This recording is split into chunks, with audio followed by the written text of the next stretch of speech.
ಹೃದಯವು ಬೆಳಗಲು ಬದುಕದು ಮಿನುಗಲು ಸತಿ ಮನಸ್ಸೊಂದೇ ಜ್ಯೋತಿ. ಕರೆದರೆ ಚೈತ್ರವ ನೆನೆದರೆ ಸ್ವರ್ಗವ ಪಡೆಯಲು ಸತಿಯೇ ಸ್ಫೂರ್ತಿ. ಪತಿಯೇ ದೈವವು ಎನ್ನುವ ಜೀವವು, 7 ಹೆಜ್ಜೆಗಳ ತ್ಯಾಗ ಪ್ರೀತಿಗಳ ಮೆರೆಯುವ ಸತಿಮಣಿ ದೇವತೆಗೆ ಸಮ.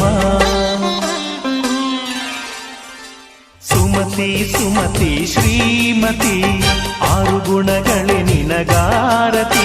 ಮನಕ್ಕೆ ಕೊಡತಿ ಮನೆಗೆ ಗರತಿ. ಕಾರ್ಯೇಷು ದಾಸಿ ಕರಣೇಷು ಮಂತ್ರಿ. ಪೂಜ್ಯೇಷು ಮಾತಾ ರೂಪೇಷು ಲಕ್ಷ್ಮೀ. ಕ್ಷಮಯಾ ಧರಿತ್ರಿ ಶಯನೇಶ್ವರಂ